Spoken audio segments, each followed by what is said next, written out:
नमस्ते दोस्तों। चुनाव खत्म हो गए हैं, नतीजे आ गए हैं और बहुत जल्द एक नई सरकार बनने वाली है। अब समय है कि पॉलिटिक्स को छोड़कर हम गवर्नेंस की बात करें। तो नई सरकार को क्या करना चाहिए, उसके ऊपर हम कुछ एपिसोड्स करने वाले हैं, जिसमें इस पूरी श्रृंखला में पहला एपिसोड हम लेके आए हैं अग्निवीर इशू पे।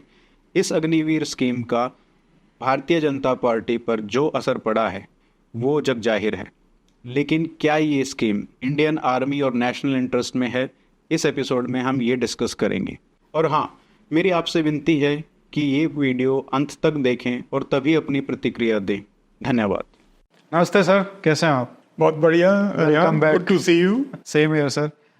काफ़ी समय से हम अग्निवीर अग्निपथ स्कीम जो है उस पे हम डिस्कशन करना चाह रहे थे, क्योंकि काफ़ी कंट्रोवर्शियल भी है, काफ़ी पॉलिटिकल भी है।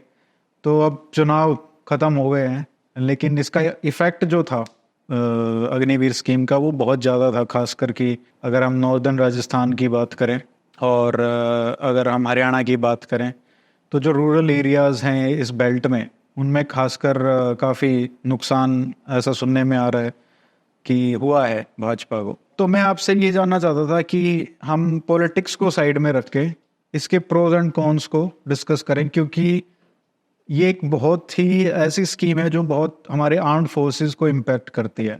तो कुछ भी होगा तो इट्स नॉट जस्ट कि गवर्नमेंट को कुछ हुआ है, तो it's a national interest that is at stake. Yes. तो काफ़ी पॉजिटिव बातें हमको सुनने को मिल रही हैं कि क्यों किया गया है ये, और कई नेगेटिव बातें भी सुनने को मिल रही हैं। तो आप क्या इसको किस तरीके से इस पूरी स्कीम को आप देखते हैं? आप बिल्कुल ठीक कह रहे हैं। ये इसका एक ही पैमाना होना चाहिए और वो है नेशनल इंटरेस्ट, कि क्या ये देश के हित में है, देश हित को सर्व करती है, पूरा करती है या नहीं। इसको हम मोटे तौर पे कुछ भागों में बांट सकते हैं। पहला भाग कि भाई जैसे गवर्नमेंट ने जो इसके एडवांटेजेस बताए हैं, जो इसकी खूबियां बताई हैं, पहली बात तो हम उनके बेसिस पे इसको एनालाइज करें। दूसरा, जो कुछ लोग इसको सपोर्ट करते हैं वो क्या कह रहे हैं, उसके बेसिस पे हम इसको एनालाइज करें। तीसरा, हम जो ऐतिहासिक हमारे पास जो अनुभव है, हम उसके बेसिस पे इसको एनालाइज करें। और चौथी बात है कि हम मनोविज्ञान यानी ह्यूमन साइकोलॉजी के आधार पे इसको एनालाइज करें। अगर हम शुरू करते हैं कि अग्निपथ क्या है और गवर्नमेंट के हिसाब से उनके कहने के मुताबिक कि क्यों लाई गई। जो फौज की जो टर्म ऑफ सर्विस थी उनके अनुसार एक सैनिक की भर्ती होती थी एक सैनिक के तौर पे।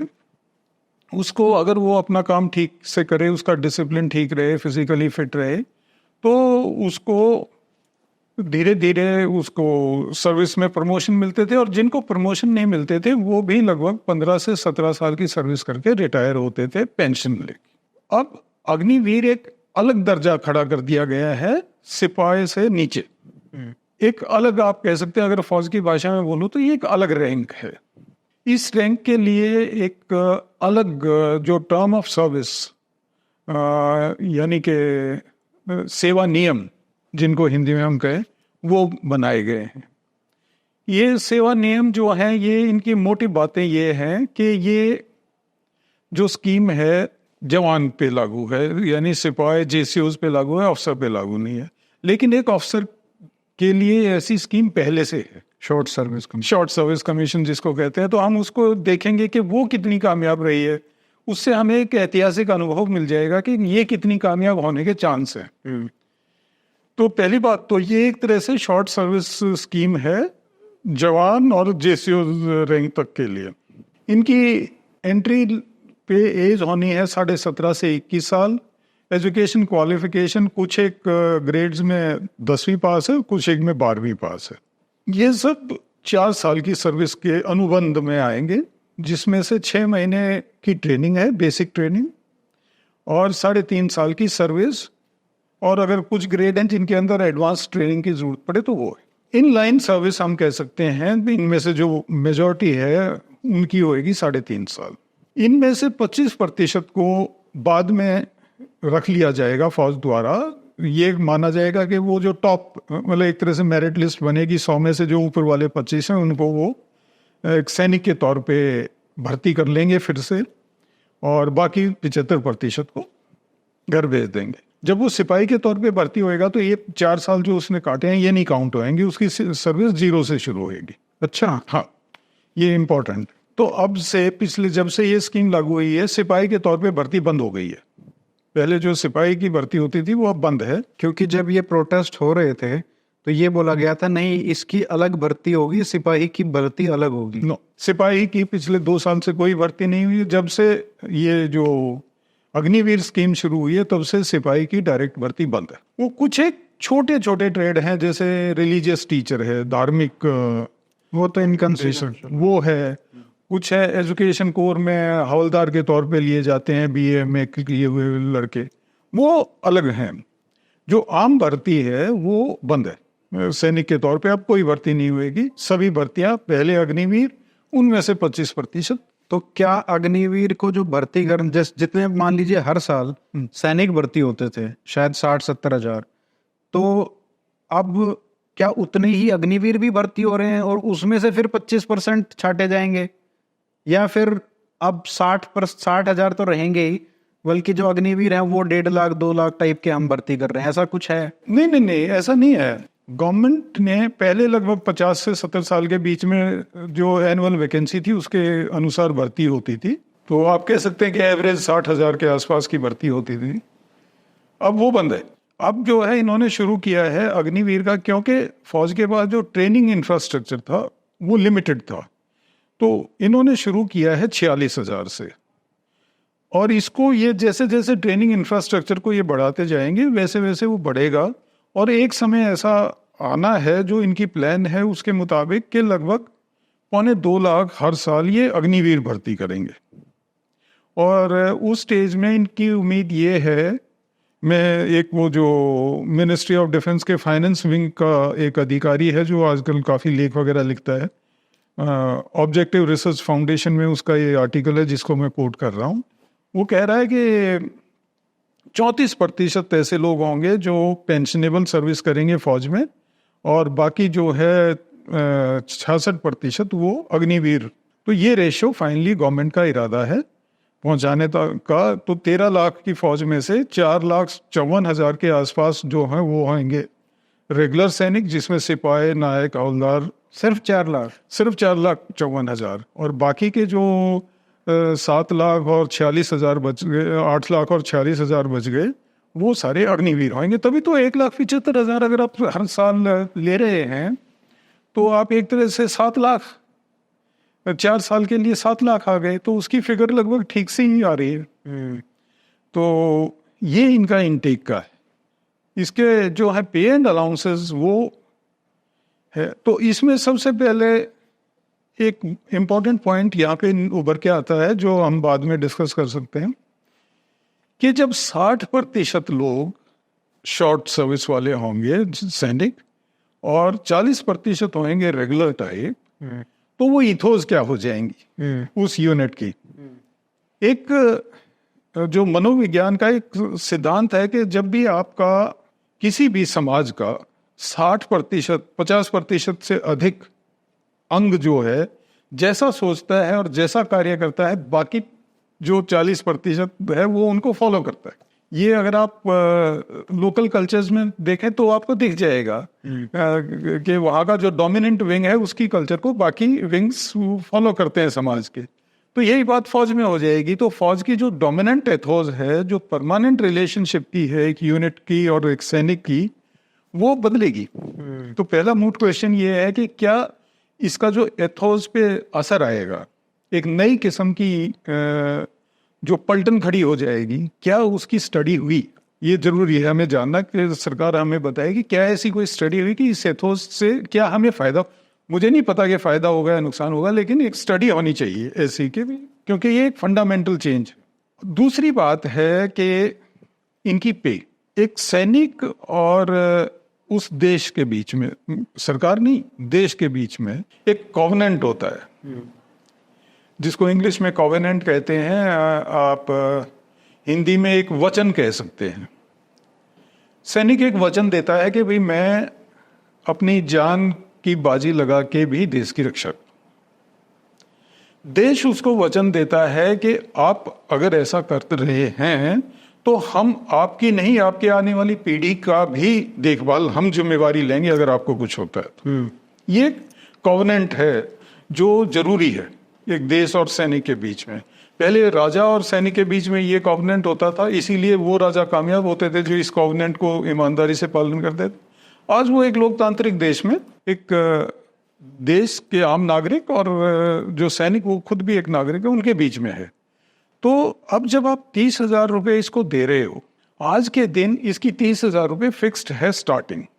ये 30,000 इसको, इसके अलावा इसको रिस्क अलाउंसेस है और कुछ नहीं है, जैसे HRA, house rent allowance, travelling allowance, वो नहीं है इसको अलाउ।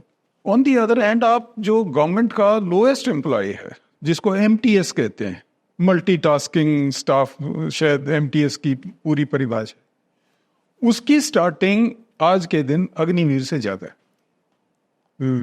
तो हमें अब क्वेश्चन ये पूछना चाहिए कि क्या ये उस कॉवेनेंट का, उस वचन का ये सरकार पालन कर रही है जो एक सैनिक और एक जो वचन एक सैनिक और उस देश के बीच में होता है। गवर्नमेंट कहती है कि हमें हमारा इसके पीछे फाइनेंशियल मोटिव नहीं है, हम फाइनेंस को नहीं देख रहे थे, पैसा बचाने का हमारा इरादा नहीं है। लेकिन जो इसके समर्थक हैं, जो इस स्कीम के समर्थक हैं और जिन्होंने मिनिस्ट्री ऑफ डिफेंस के फाइनेंस वगैरह में काम किया है, वो कहते हैं कि नहीं नहीं, ये जरूरी था क्योंकि हमारा जो डिफेंस बजट है उसका बहुत बड़ा हिस्सा पेंशन्स और सैलरीज में जाता है। तो अब नेक्स्ट क्वेश्चन हमें जो एनालाइज करना चाहिए फैक्ट के आधार पे कि क्या ये सच है।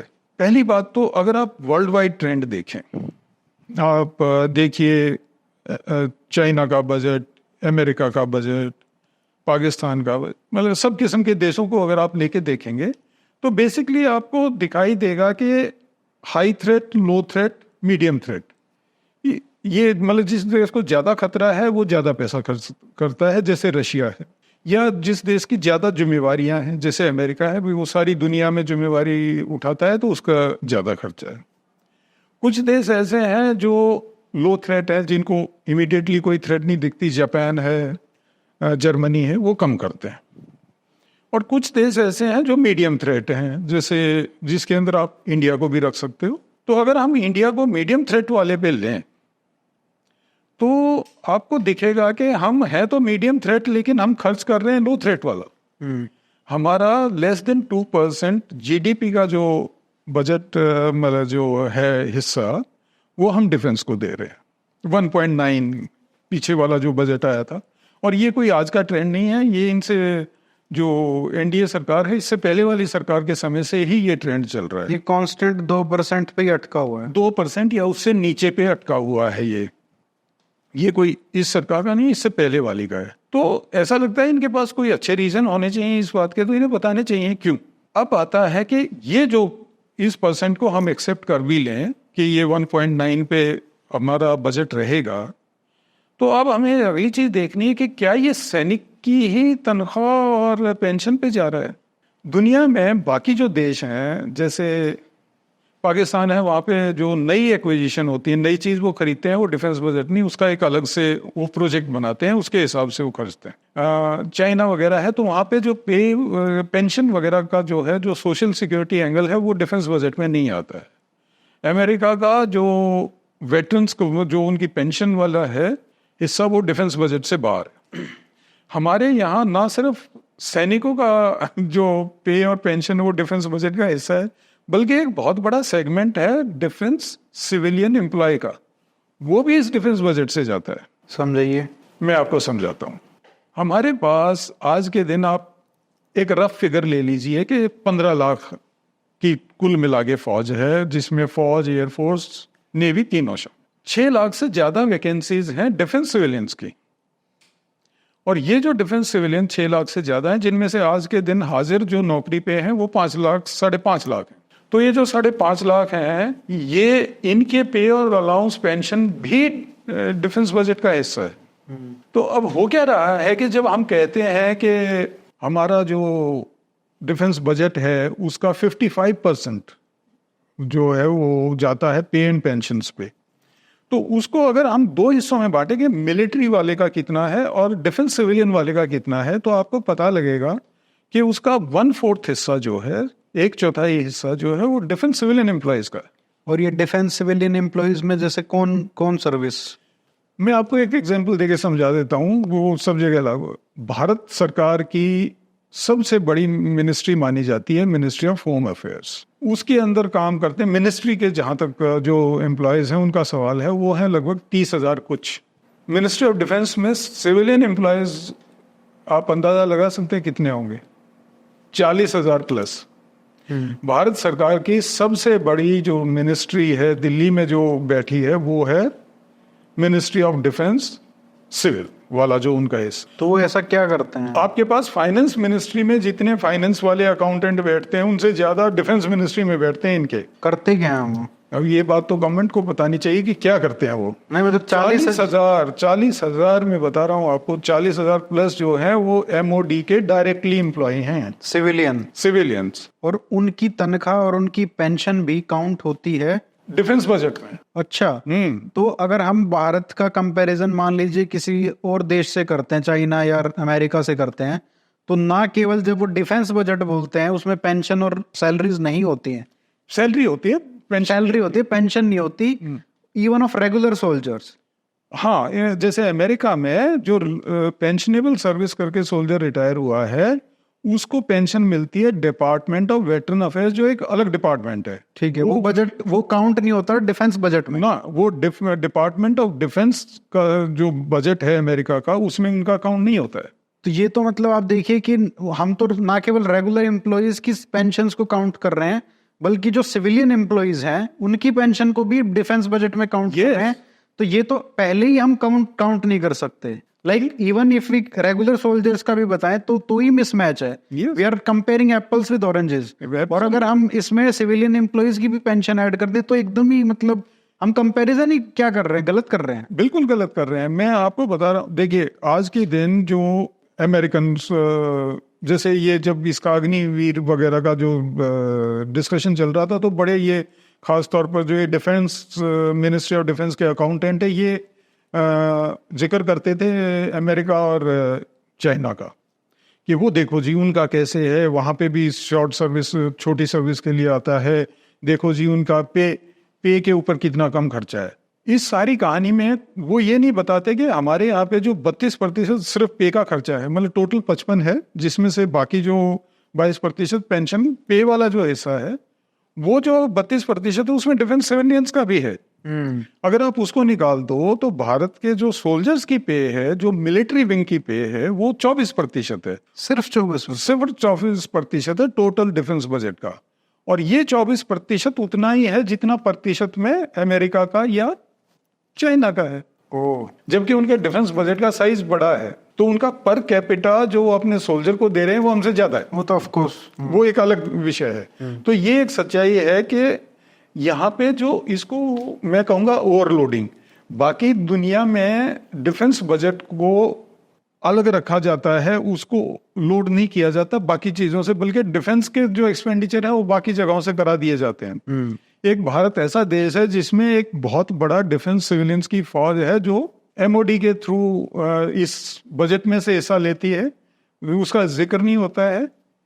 इसका जो ब्लेम अगर किसी को जाता है तो वो हम भारतीय सेना के जो सीनियर ऑफिसर्स हैं उनको जाता है।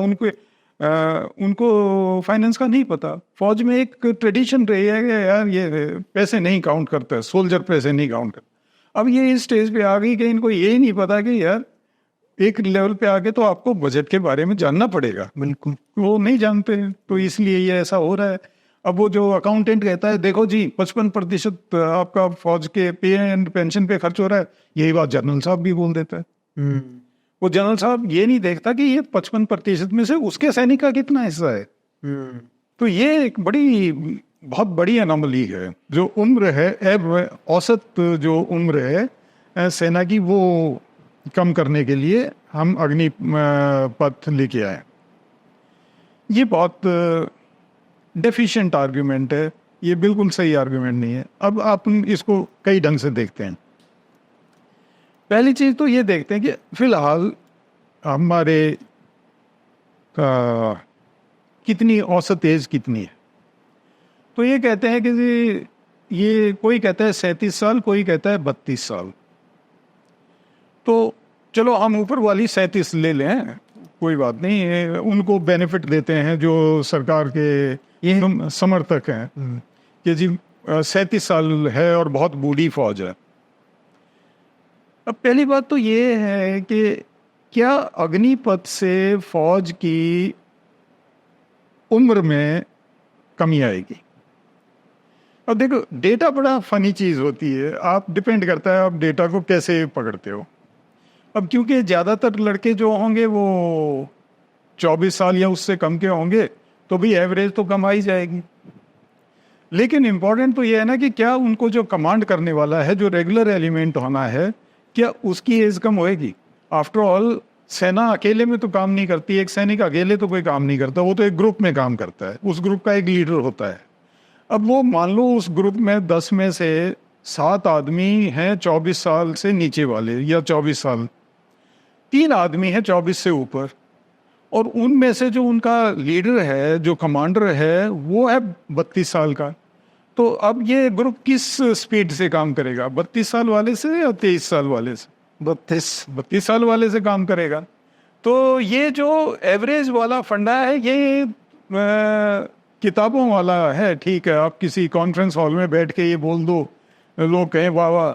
मतलब आप ये कह रहे हैं कि जैसे ऑन पेपर तो आप जैसे कह रहे हैं कि 66% तो अग्निवीर हो जाएंगे और बाकी जो है 34% वो जो एज्ड है, जो एक्सपीरियंस्ड है, वो होंगे।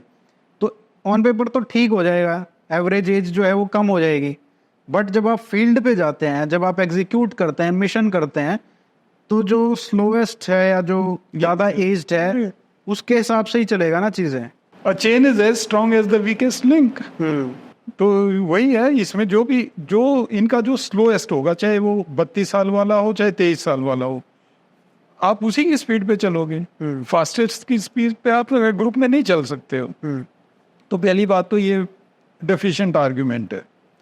दूसरी बात ये है कि क्या वो एवरेज एज तो नीचे आ जाएगी, ग्रुप की एज नीचे नहीं आएगी, बल्कि शायद बढ़ जाएगी। बढ़ जाएगी क्या? शायद बढ़ जाएगी। क्यों? मैं आपको बता दूं। अभी तक सिस्टम था सोल्जर को रिक्रूट करने का 18 से 21 साल की उम्र में, आप एवरेज ले लो तो 19.5 साल की उम्र में वो सैनिक आता था।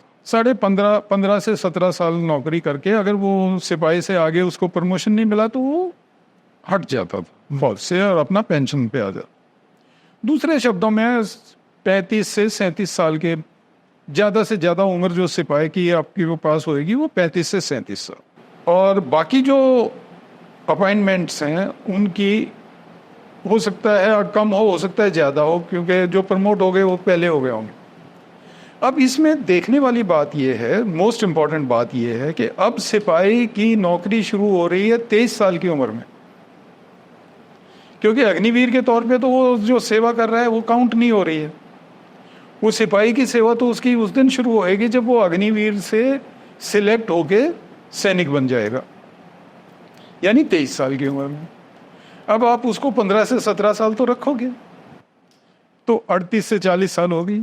जो 35 से 37 थी, अब उसकी सिपाही की रिटायरमेंट तो 38 से 40 साल की उम्र में हो गई। तब तक तो उसका हक बनेगा फौज में रहना। तो जो सैनिक की एवरेज उम्र है वो तो बढ़ गई।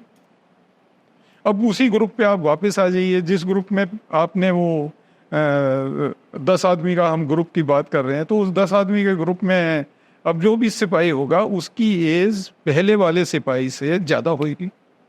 अब आ जाइए कमांडरों की उम्र पे। जब सिपाही 19 का आ रहा था और मान लो वो 6 साल के बाद नायक, उसके 6 साल के बाद हवलदार बन रहा था, तो आप यूँ कह लीजिए कि वो लगभग 32 साल के आसपास हवलदार बन रहा था, और उसके बाद लगभग 36-37 साल की उम्र में वो प्लाटून कमांडर बन रहा था एज ए जेसीओ।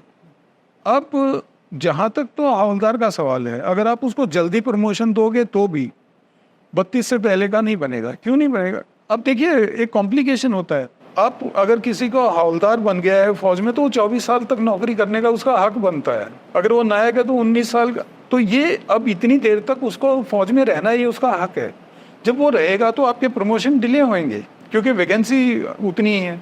और अगर आपके पास इधर वैकेंसी ज़्यादा भी रखी है आपने, मान लो नायक हवलदार की वैकेंसी ज़्यादा भी रख ली और मान लो आपने सिपाही से सबको नायक सबको हवलदार बना भी दिया, फिर वो जेसीओ के रैंक पे आगे अटक जाएगा। आप सब जगह तो 100% वैकेंसी नहीं कर सकते ना लोअर रैंक के लिए। और अगर आप ऐसा करोगे तो भी वो उतने ड्यूरेशन के लिए तो फौज में रहेगा, यानी उसकी उम्र तो वो 24 साल या जैसे सूबेदार मेजर है तो 28 साल 24 साल की नौकरी करके या 48 साल की उम्र में ही घर जाएगा, उससे पहले नहीं जाएगा। तो ये सारी चीज़ें जो है ना, ये इस जो आर्गुमेंट है इसकी हवा निकालती हैं कि इससे हमारी जो एज प्रोफाइल है वो कम होएगा। औसत एज कम हो जाएगी लेकिन कमांडरों की एज नहीं कम होएगी। तो उस ग्रुप में जो कमांडर है उसकी स्पीड पे आपको काम करना पड़े। अब हम फाइनल बात पे आते हैं कि क्या 37 साल इतना बूढ़ा है आदमी कि वो कुछ कर ही नहीं सकता? ये तो 32 कह रहे हैं ना कि औसत एज सेना की आज के दिन 32 है। मैं तो कहता हूँ 37 लो आप। ये जो इनमें से कुछ एक एक्सपर्ट कहते हैं कि नहीं जी 37 है। दुनिया भर की आप स्टडीज ले लीजिए, सम ऑफ द बेस्ट स्टडीज, मैं उनमें से एक आपके साथ अभी शेयर भी करूंगा। जो एंडोरेंस परफॉर्मेंस है वो पीक होती है 35 साल, ये एक एस्टेब्लिश्ड फैक्ट। तो जब 35 साल का व्यक्ति ऑन एवरेज पीक पे होता है एंडोरेंस परफॉर्मेंस में, तो वो सेना में क्यों नहीं है? अगर सेना में 35-37 साल का आदमी पीक पे परफॉर्म नहीं कर रहा है तो प्रॉब्लम उस आदमी से ज्यादा उसकी फौज में एम्प्लॉयमेंट से है। उसका मतलब ये निकला कि फौज में उसकी एम्प्लॉयमेंट ऐसी है कि उसको फिजिकल एक्टिविटी नहीं हो रही है, उसको फिजिकल फिटनेस नहीं समय दे रहा है वो, चाहे वो खुद ना दे रहा हो चाहे उसको काम ऐसा मिला हो जिससे वो ना दे रहा हो। ये एक इंटरनल मैटर है जिसको फौज के अंदर ठीक किया जा सकता है। आप यकीन करें कि सुबह सब के सब चाहे वो कोई भी हो उम्र के हिसाब से वो फिजिकल एक्टिविटी करेगा, सुबह 1 घंटे के लिए फिजिकल ट्रेनिंग करेगा, फिट रहेंगे। 40 साल का मेरे को नहीं लगता कोई प्रॉब्लम होएगी ऐसी कि वो अपने ये काम ना कर सके। कारगिल का ये जिक्र करते हैं, ये बड़ा कई बार ना लोग एक वो बना देते हैं हवा या एक स्मोक स्क्रीन अपनी कमियों को छुपाने के लिए। कारगिल में जो युद्ध हुआ था वो एक लिमिटेड एरिया में हुआ था, सुपर हाई ऑल्टीट्यूड में हुआ था जहाँ पे ऑक्सीजन वैसे ही कम होती है। तो वहाँ तो इवन वेरी फिट आदमी जो है वो भी धीरे चलेगा। तो एक वो होता है कि भी एक अरसा होता है उसको वहाँ पे एक्लेमेटाइज जिसको कहते हैं, वातावरण के अनुसार उसकी शरीर को ढलने का। तो उसका एक मिनिमम पीरियड है जो दिया हुआ है, जो मेडिकल उससे आया, साइंस से आया कि इतना। अब हो सकता है कि सब कुछ व्यक्ति तो उतने ही पीरियड में उनका शरीर हो जाए, कुछ एक ज़्यादा समय लें। दूसरा ये है कि उसमें फिर फिजिकल जो बेस फिजिकल लेवल था, फिटनेस लेवल था, वो क्या था। जैसा मैंने बताया कि फौज में अगर हमारा बेस फिजिकल फिटनेस लेवल ही कमज़ोर है तो एज से कोई फर्क नहीं पड़ने वाला। तो वहाँ पे पहली बात तो ये शायद एक कारण था कि सुपर हाई ऑल्टीट्यूड में यूनिटों को जल्दी से भेजा गया था, उनको जल्दी से एक्शन लेने के लिए बोला गया था। तो शायद इसलिए ये एक कारण रहा होगा कि वो वहाँ पे स्लो रहे होंगे कुछ लोग। पर इसकी भी एक स्टडी होनी चाहिए थी। ऐसे नहीं कि किसी ने हवा में तीर मार दिया अपनी गलती छुपाने के लिए, अपनी कमी छुपाने के लिए, साहब ये नहीं जा सकता, ये धीरे चल रहा था, ये इसकी बूढ़ा हो गया। अरे पहले स्टडी तो करो कहीं वो बूढ़ा ना हुआ, इसने ही ना टाइम से उसको आदेश दिया हो। ये ना ये चीजें स्टडी की बात होती हैं। तो ये इस वाली बात है, रेड हेयरिंग है, इसके अंदर कोई फैक्ट नहीं है। सर फाइनेंस वाले पे एक और जो सवाल उठता है वो ये है कि क्या ओवरऑल जो एम बताया जाता है कि हम इससे पैसे बचाएंगे, हमने ये तो बात कर ली कि ये सारा जो परसेंटेज है सैलरीज पेंशन का जो नंबर दिया जाता है वो बिल्कुल गलत है। अब ये बात कर लेते हैं कि क्या अग्निवीर जब 66% हो जाएंगे आर्मी की पूरी स्ट्रेंथ का और 34% सीनियर्स रहेंगे, तो क्या उससे हमारा इतना पेंशन और सैलरी का जो 24% आप कह रहे थे उससे भी नीचे आ जाएगा? क्या सीन है, मतलब क्या उससे बहुत पैसा बचेगा? मैं एक स्टडी कोट करता हूँ फिर से, वही है ये जो मिनिस्ट्री ऑफ डिफेंस के फाइनेंस विंग में ये एक ऑफिसर रहे थे, वहाँ से रिटायर हुए हैं। और इन्होंने IDSA के लिए एक वो पेपर लिखा था, इसको मैं आपको कोट कर रहा हूँ। तो उन्होंने एक 20 साल का 2024 से लेके 2044 तक का लेखा जोखा लिया था कि क्या बचत होएगी। वो उनके हिसाब से पहले साल में जो बचत है, यानी 2024 में जो इस करंट ईयर है, वो है 1054 करोड़ रुपए की बचत इस साल में उनके हिसाब से होनी है, जो बढ़ते बढ़ते 2044 में हो जाएगी 15,710 करोड़। 15,000 करोड़ 2044 में होगी? 2044 में सैलरीज का? हाँ, जो इससे बचत हो रही है, बेसिकली पेंशन की बचत हो रही है और कुछ सैलरीज की बचत हो रही है। ये तो कुछ भी नहीं है। टोटल जो मैं आपको बता रहा हूँ वो इनके हिसाब से है 2,18,857 रुपए करोड़। 2,18,857 करोड़ रुपए की बचत 20 साल में भारत सरकार को होएगी अग्निवीर के तौर पे भर्ती करके बनिस्पत सिपाही की भर्ती करके। अगर आप इसको एवरेज आउट करो 20 साल पे, तो 11,000 करोड़ रुपए एक साल की बचत आपकी एवरेज आ रही है। 11,000 रुपए की बचत के लिए आप फौज की एथोस से खेल रहे हैं, फौज की कॉम्बैट एफिशिएंसी से खेल रहे हैं, और उसके सैनिक के जो मनोवैज्ञानिक तौर पे जो कमजोरियां आ रही हैं वो कर रहे हैं। तो ये एक सोचने की बात है कि क्या ये वर्थ इट है। ये उनकी दी हुई फिगर, मैं इस पूरे आज की अपनी टॉक में मैंने अपनी तरफ से कोई फिगर नहीं दी है। जो अग्निवीर का विरोध कर रहे हैं उनकी कोई फिगर मैंने नहीं उठाई है। मैंने सारी फिगर्स वो उठाए जो गवर्नमेंट ने दिए हैं या गवर्नमेंट के सपोर्टर्स। ये लगभग हर एक भारत का जो भी नौजवान है उसको पढ़ाया जाता है। ये अग्निवीर को जैसे जो टेम्परेरी जो है 4 साल का, उसके साथ मतलब इतनी दिक्कत क्यों है? मतलब एज एन आर्मी वेटरन आपने देखा है कि भाई कितना एक ईथोस, आपने हिस्ट्री भी पढ़ी, आप हिस्टोरियन भी हैं, तो अगर आप जब हिस्ट्री देखते हैं उस चीज़ का, तो ये कितनी बड़ी चीज़ है फंडामेंटल लेवल पे। 66% फौज ऐसी है जिसको ये नहीं पता है कि वो 4 साल बाद या तब 3 साल बाद या 2 साल बाद 1 साल बाद वो रहेगा उस फौज में या नहीं रहेगा। ये फंडामेंटली कितना बड़ा प्रॉब्लम है, हिस्टोरिकली भी और साइकोलॉजिकली भी। ओके, हम इसी उसमें लेंगे सीक्वेंस में, हिस्टोरिकली और साइकोलॉजिकली। हिस्टोरिकली मैं कुछ एक जो आम बातें सबको पता है इतिहास की, उनकी बात करता हूँ। लगभग हमारे हर एक नौजवान को पता है, सोशल साइंस के पाठ्यक्रम में ये आता है कि प्लासी के 1757 के युद्ध में अंग्रेज़ों ने पहली एक डिसाइसिव शिकस्त दी थी भारत के जो उस समय मुर्शिदाबाद का नवाब होते थे, बंगाल का नवाब जिनको कहते थे। और उसमें कहते हैं कि उनकी बड़ी छोटी सी सेना थी अंग्रेज़ों की, और इनकी बहुत बड़ी सेना थी, और उस छोटी सी जो अंग्रेज सेना थी उसका बड़ा हिस्सा जो था वो भारतीय सैनिक। तो 1757 से शुरू करके और 1803 में वो दिल्ली की लड़ाई में, जो उस समय मराठों के सबसे स्ट्रॉन्ग जो आर्मी होती थी, सिंधिया की आर्मी, उसको उन्होंने हराया था। इस दौरान जितनी भी लड़ाइयाँ हुई, जो डिसाइसिव लड़ाइयाँ हुई, उनमें अंग्रेजों का नंबर हमेशा कम रहा। टोटल नंबर जब आप काउंट करते हो ना, इधर दोनों तरफ से कितने सैनिक, और जो अंग्रेजों के नंबर में कम जो भी सैनिक थे, उनमें से ज्यादा टुकड़ा भारतीय सैनिक, भारतीय मूल के सैनिक थे। जहां तक टेक्नोलॉजी का सवाल था, दोनों सेनाओं के, चाहे वो सिंधिया की सेना थी या वो होलकर की सेना थी, उन सब के पास वही टेक्नोलॉजी थी जो अंग्रेजों के पास थी। टेक्नोलॉजिकली दोनों सेनाएं जो थी वो बराबर थी, उनका इक्विपमेंट जो हथियार थे वो लगभग बराबर थे, उसी टेक्नोलॉजी लेवल के थे। उनकी ट्रेनिंग भी बराबर थी। दोनों को यूरोपियन ऑफिसर ही ट्रेन कर रहे थे, चाहे वो रंजीत सिंह पंजाब वाला है, चाहे सिंधिया ग्वालियर वाले, चाहे पेशवा, इन सब की सेनाओं के जो अधिकारी थे वो सारे यूरोपियन थे।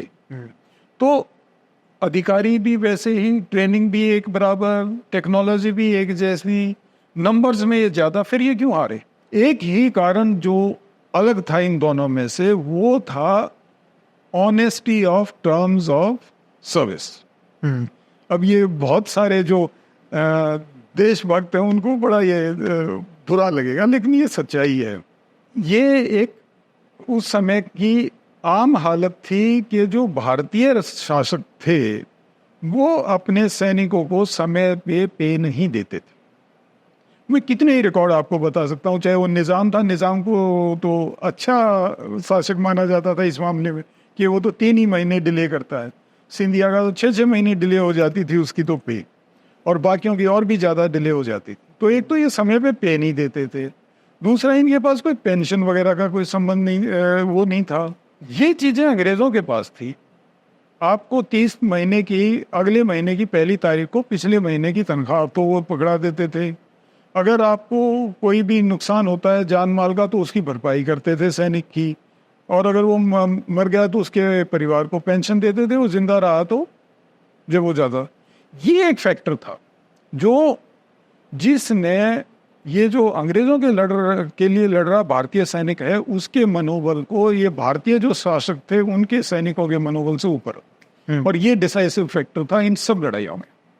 ये एक ऐतिहासिक सच्चाई, क्योंकि ये कॉवेनेंट जिसकी मैंने बात की थी ना, वचन, चाहे वो शासक और अपनी टॉक के शुरू में मैंने वचन की बात की थी, शासक और सैनिक या एक लोकतंत्र में देश और सैनिक के बीच में ये वचन कभी नहीं टूटना चाहिए। ये इतिहास गवाह है कि जब भी जिस देश में भी ये वचन टूटा है वो मनोबल सैनिक का गिरा है और वो नहीं लड़ेगा। उससे ये भी होता होगा ना कि जो इस तरीके का जो पे रेगुलर देते हैं वहाँ पे इवेंचुअली जो बेटर सोल्जर है, बेटर कमिटेड सोल्जर है या फाइन सोल्जर है, उसके चांसेस जो हैं वहाँ जाने के ज़्यादा हो जाते हैं। यस, इवेंचुअली तुम बेशक आप कम हायर करते हो बट जो ओवरऑल एफिशिएंसी है वो उस यूनिट की बहुत ज़्यादा होती है यस, कंपेयर टू वो कि उसको लग रहा है कि हाँ तनख्वाह तो पता नहीं मिलेगी या नहीं मिलेगी। अब उस समय तो ये भी नहीं था कि चलो तनख्वाह छोड़ो देश के लिए मर जाओ, देश तो कोई था नहीं, सब रजवाड़े थे। सब रजवाड़े थे। बिल्कुल, मैं आपकी बात को इनफैक्ट मैं सपोर्ट करता हूँ, and I am ready to put my military reputation on line to say कि जो अगर एक इंडिपेंडेंट सर्वे किया जाए अग्निवीर जो भर्ती हो रहा है तो उसके अंदर रिस्क अवर्सनेस, रिस्क अवॉइड करने की परसेंटेज बहुत हाई मिलेगी, क्योंकि वहाँ पे भी टर्म्स ऑफ सर्विस जो है वो डिफरेंट है जो आप नॉर्मल सर्विस, नॉर्मल उसमें दे रहे हो। यस, तो ही विल अवॉइड। एक इस पे भी मैं एक ऐतिहासिक तथ्य बताऊं, एक सिलेदारी प्रथा होती थी भारत में। सिलेदारी, सिलेदार, तो उसको सिलेदारी कहते थे। सिलेदार होता था कि वो सैनिक जो अपना सब कुछ लेके आता था, आमतौर पे ये कैवलरी में होती थी तो वो अपना घोड़ा भाला सब लेके आता था। सिलेदार जो कैवलरी होती थी वो अटैक को प्रेस नहीं करती थी, मतलब वो नजदीक नहीं पहुंच जाती थी दुश्मन के, दूर से वो अलामत आके दूर से आए और अगर दुश्मन खड़ा रहा तो वापस मुड़ गए और अगर भाग लिया तो उसके पीछे पड़ गए। क्यों? क्योंकि उसको डर था कि अगर उसका घोड़ा घायल हो गया तो उसकी तो नौकरी गई। तो रिस्क अवर्स था। अब हम ये इन तथ्यों को स्वीकार करें तो अच्छा है। मनोवैज्ञानिक तौर पे एक व्यक्ति जिसको आप वो देख रहा है कि दूसरे की टर्म ऑफ सर्विस मेरे से बेटर है, तो आप उससे कैसे एक्सपेक्ट कर सकते हो कि वो उसके बराबर परफॉर्म करेगा। एक सैनिक से आप इसको कम तनख्वाह दे रहे हैं लेकिन काम उतना ही कराना चाहते हैं, बल्कि तनख्वाह तो आप पियन से भी कम दे रहे हैं इसको। पियन को तो आज 50% डीए मिलता है, उसकी स्टार्टिंग पे तो 20,000 कुछ है, लेकिन 50% डीए हो गए तो 30,000 कुछ तो उसकी स्टार्टिंग पे ही हो जाती है पियन की, जिसको MTS कहते हैं। उसके ऊपर से उसको HRA मिलता है, ट्रांसपोर्ट अलाउंस मिलता है, ट्रेवल अलाउंस, वो तो कुल मिला के इससे तो कई हजार ज़्यादा लेता है, और जबकि वो तो एक ऑफिस में काम कर रहा है और ये इसको आप कहते हो कि चढ़ जा बेटे। तो इससे जो मतलब जो इफेक्ट जैसे राजस्थान में सुन रहे हैं या हरियाणा में सुन रहे हैं, जो लोग सुबह सुबह बच्चे मतलब आप 4-5 बजे चले जाओ दौड़ते मिलते थे, तो एक तो उनमें भी कमी आई है, तो एक तो रुझान कम हो गया, एक तो ओवरऑल आप जो रश होता था उसमें से जो बेस्ट सेलेक्ट करते थे वो फिर भी आप कर पाते थे, लेकिन अब तो मतलब जाने वाले ही कम हो गए।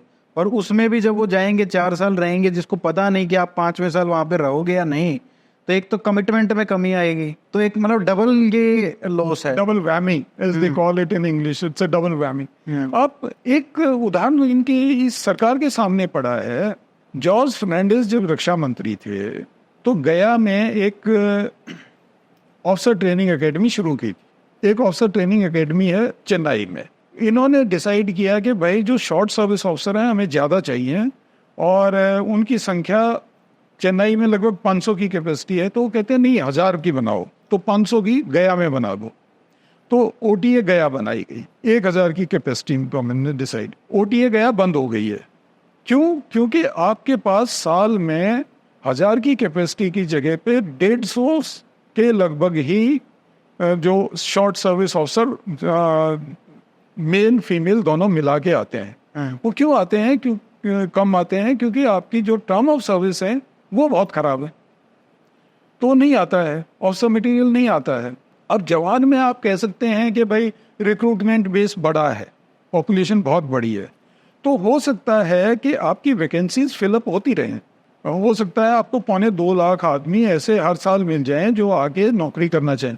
वो नौकरी करना चाहेंगे, वो सोल्जरिंग करना नहीं चाहेंगे, वो रिस्क अवर्स होंगे, वो रिस्क नहीं लेगा। वो देखिए, एक सबसे खतरनाक जो एम्प्लॉय होता है वो होता है जो सैनिक, जो आम तौर पे तो हार्ड वर्किंग है, बड़ा कीन काम करने में बड़े फुर्ती दिखाता है, लेकिन रिस्क अवर्स है। तो बाकी की उसकी फुर्ती वगैरह आपने देख ली और आपने उसको कर दिया, अरे यार ये फिट बंदा है, और बाद में वो जब असली जब गोली चली तो बोल रहा है कि ये तो गर्म करके मार रहे हैं, मैं नहीं रोकूंगा। ये ताती करके मारे हैं। मतलब इस प्रोफेशन में रिस्क अवर्स होने का रिस्क आप नहीं ले सकते हो। बिल्कुल नहीं, बिल्कुल नहीं। फौज में अगर आपका सैनिक ही रिस्क अवर्स हो गया तो फिर सर, एक हमने अभी कॉन्वर्सेशन किया था, विकास मनास जी हैं उनके साथ, तो वो काफ़ी इंटरेक्ट करते रहते हैं, जो अभी भी सर्व कर रहे हैं अग्निवीर भी, और जो उनके ऑफिसर्स इंचार्ज हैं जिनके अंडर में वो काम कर रहे हैं। तो वो बता रहे थे कि कुछ फ़ायदे उसके, जैसे कि जब अग्निवीर क्या होता है, जब वो 4 साल रहेंगे तो क्या होता है, कई बार जब भर्ती होते हैं तो कई ऐसे आ जाते हैं जिनको मतलब फौज पसंद नहीं आती है, या फौज को वो पसंद नहीं आते हैं। पहले क्या होता था, वो 15 साल मतलब होते थे, सर्व करते थे, लेकिन मतलब कोई डीमोटिवेटेड होते थे काफ़ी, अपना उनका मन भी नहीं लगता था। तो इस तरीके के लोगों के लिए अब खुद भी निकलने का समय है कि भाई 4 साल के बाद आप निकल सकते हो, या फिर आप उतने मोटिवेटेड उनको नहीं दिखते हो तो आपको 25% ही रखने हैं, तो आप ऐसे लोगों को निकाल सकते हो, जो पहले एक ऑप्शन नहीं था। तो इसको आप किस तरीके से देखते हैं?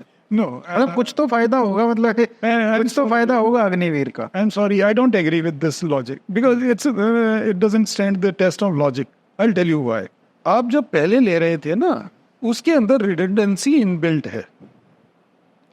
आप को ना तो आपके ऊपर कंपल्शन था कि आप सभी को रिटेन करो, और ना ही उसके ऊपर कंपल्शन था कि वो 15 साल तक टिके। उसके पास ऑप्शन था, बगैर पेंशन वो जाना चाहे तो वो 4 साल 5 साल 6 साल कभी चला गया, बट पेंशन के चक्कर में खींचते रहते थे। तो वो अब ये प्रॉब्लम तो यहाँ भी आएगी। ये हो सकता है कि आपको कॉम्पिटिटिवनेस जो बढ़ जाए, जो एक रॉन्ग काइंड ऑफ कॉम्पिटिटिवनेस, जो कट थ्रोटिज्म जो है, वो आ सकता है इसके कारण, कि ये जो 25% में आने के लिए हो सकता है 10% में try and take morally unacceptable shortcuts. तो वो जो लॉजिक है ना, that's a little deficient logic. Redundancy वहाँ पे भी थी, वहाँ पे भी ऑप्शन था, जो जाना चाहे वो चला जाए। 15 साल अगर उसको खींचना चाहता तो वो बात जो है कि भाई वो तो इन पे भी लागू है कि यहाँ पे भी देश में भी cut throat competition now, they may try to get ahead at any cost with each other, but not work in the war. तो मैंने देखा वो इंटरव्यू मिराज जी को, मैं I hold him in high esteem. वो बहुत बढ़िया काम कर रहे हैं इसमें, अपने जो वीर नारी वगैरह उस क्षेत्र में बड़े डेडिकेटेड हैं। But I think he should revisit his stance, क्योंकि मैंने कोई स्ट्रक्चर्ड स्टडी नहीं की है, लेकिन मैंने बहुत इंटरेक्ट किया है। जो बच्चे जो अग्निवीर जाना चाहते हैं, वो बच्चे जो जिनको कॉल लेटर आ गया है, और वो बच्चे जो छुट्टी वगैरह आ रहे हैं, और मेरे को ये दिखा है कि they are hard working, they are competitive, but they are risk averse. देखिए वो एक पुरानी कहावत है फौज में, yes man is a dangerous man. और ये भी एक फौजी एक्सपीरियंस का फैक्ट है कि जो यूनिट्स, जो दैट बॉडी ऑफ सोल्जर्स जो डिफिकल्ट टू कमांड है नॉर्मल टाइम्स में, they perform well in war. आप कितने भी मिलिट्री लीडर्स को ले लीजिए, जो रहे हैं थोड़ा सा ऑफ इनिशिएटिव वाले, थोड़े risk takers, they have been good.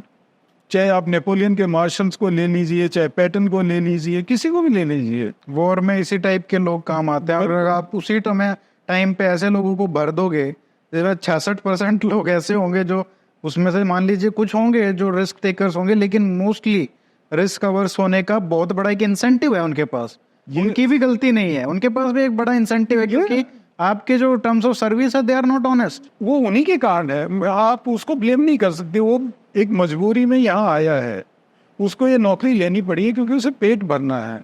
लेकिन आप जिस ढंग की टर्म ऑफ सर्विस उसको दे रहे हैं, उससे वो आपको लॉयल्टी नहीं देगा, कंप्लीट लॉयल्टी नहीं देगा, वो रिस्क अवर्स रहेगा। इसमें एक और बात जो हम सुनते रहते हैं जब भी आर्म फोर्सेस की बात आती है, नाम नमक निशान।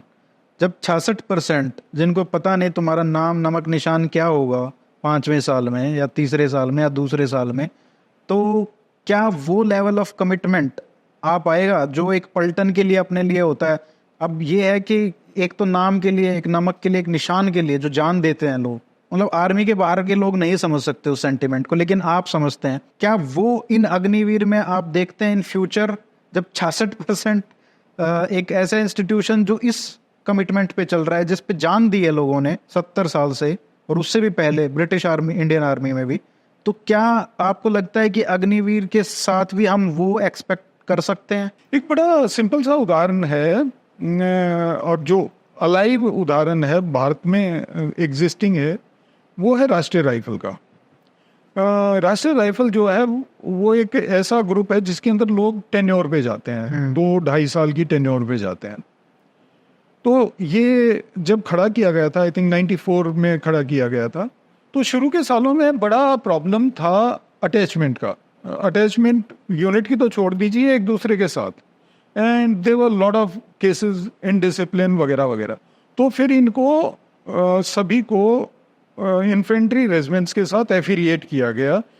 इनके अंदर मैन पावर प्रोफाइल में स्टेबिलिटी लाने के लिए उसी यूनिट से, मान लो एक्स बटालियन जो है, मान लो राजपूताना राइफल्स की एक बटालियन है, उसके साथ एक राष्ट्रीय राइफल की यूनिट को अटैच किया गया। तो अब वो सैनिक उसी यूनिट से वो राष्ट्रीय राइफल में जाएंगे और वापस आए, तो एक काइंड ऑफ लिंक बन गया।